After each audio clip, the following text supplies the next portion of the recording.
Chances are you've already heard of the benefits of Zone 2 cardio, how it helps improve cardiovascular health and longevity, how it helps improve performance for 5Ks, half marathons, triathlons, and more, how it's enjoyable and mood boosting and it gives you energy.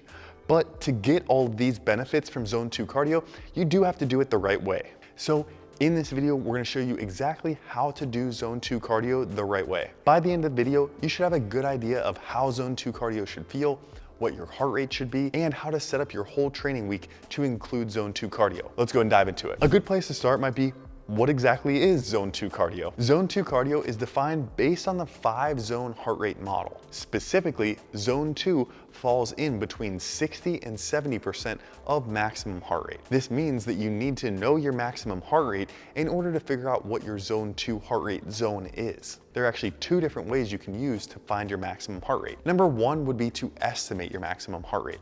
This is very fast, but it might not be that accurate.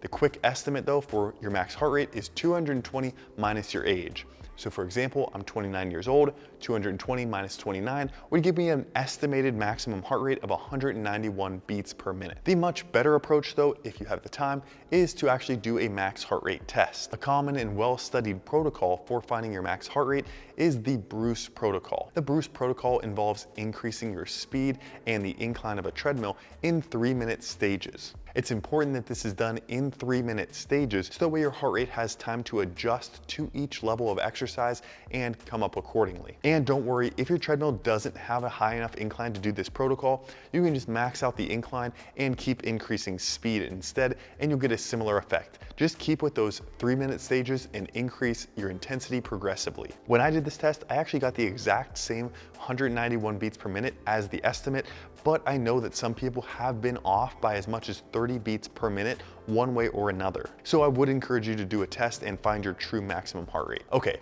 now that you have your maximum heart rate though, we can actually quickly calculate the heart rate zone.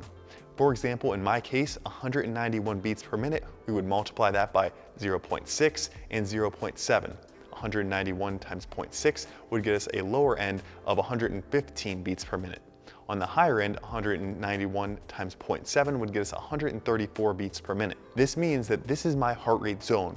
And if I want to do Zone 2 cardio, I want to keep my heart rate between those 2 numbers. So now you know the heart rate zone, but there are a few more important things to consider to make sure you're doing Zone 2 cardio correctly. One question that you might have is, what if I can't run slow enough to keep my heart rate that low? I've coached a ton of recreational runners, and almost everyone starts by saying the same thing. I just can't run slow enough to keep my heart rate that low. That's okay, and a really common approach to fix this is to do something called a walk-run. This means alternating between running and walking.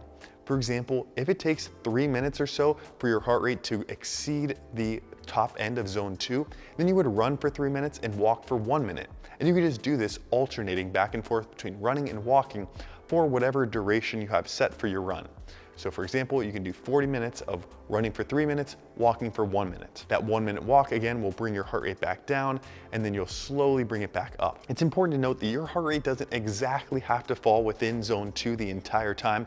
If you go over by a little bit, that's fine, it's not gonna ruin your workout, but we do wanna stay as close to Zone 2 as we can if we wanna get the true aerobic cardiovascular conditioning benefits that we get from true Zone 2 training. Also, this is a good time to mention, you don't actually have to run to do Zone 2 cardio.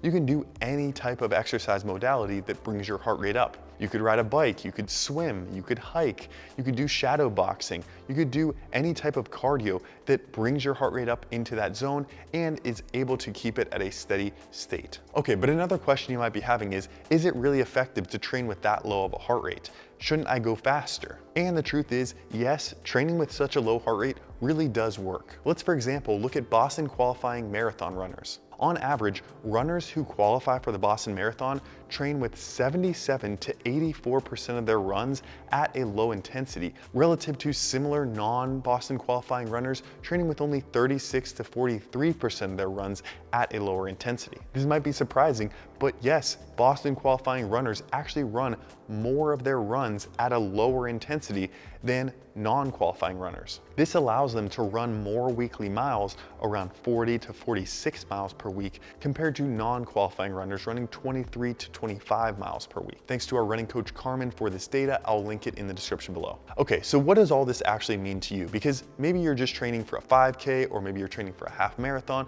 or just trying to generally build cardiovascular fitness. Well, what this means is that your training pace may be significantly slower than your race pace. For example, the majority of your training runs might be around 9 minutes a mile, 10 minutes a mile, 11 minutes per mile, even if your goal is to run a half marathon at a sub 8 minute per mile pace. This is actually exactly what I just did for my last half marathon last Saturday. The first time that you use this zone 2 training strategy and truly keep the majority of your training runs at a low zone 2 intensity, you'll probably surprise yourself on race day at just how fast and fresh you feel. So with that said, there's probably another question that you're asking, and that is, how many zone 2 runs should I actually be doing per week? And this is the fun part, because now we're gonna lay out 3 different training plans.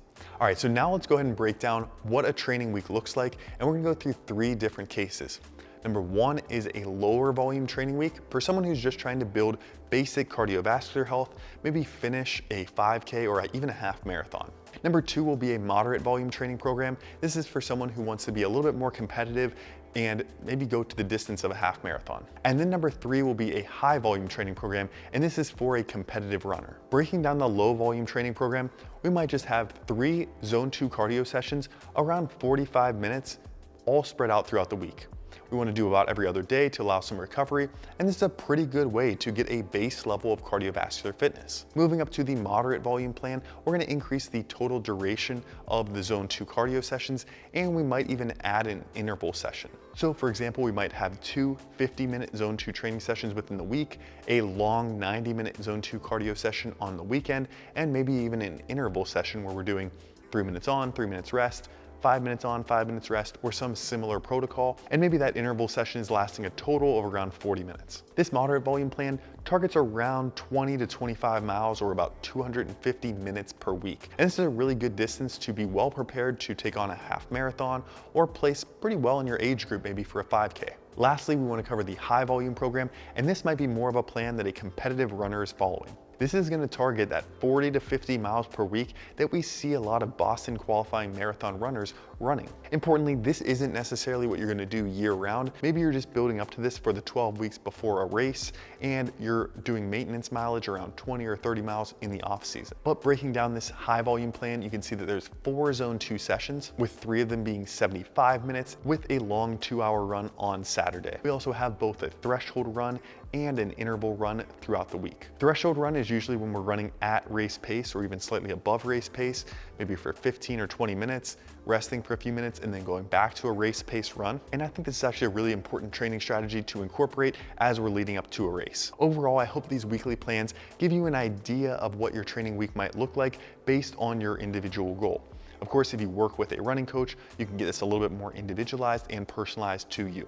All right, by now you should have a pretty good idea of what your heart rate should be during a zone 2 cardio session, how long your zone 2 cardio sessions should be based on your individual goal, and even how to set up multiple zone 2 cardio sessions within a training week to put you on track for your goals. If this video is helpful for you, make sure you smash that like button, subscribe so you don't miss any future videos.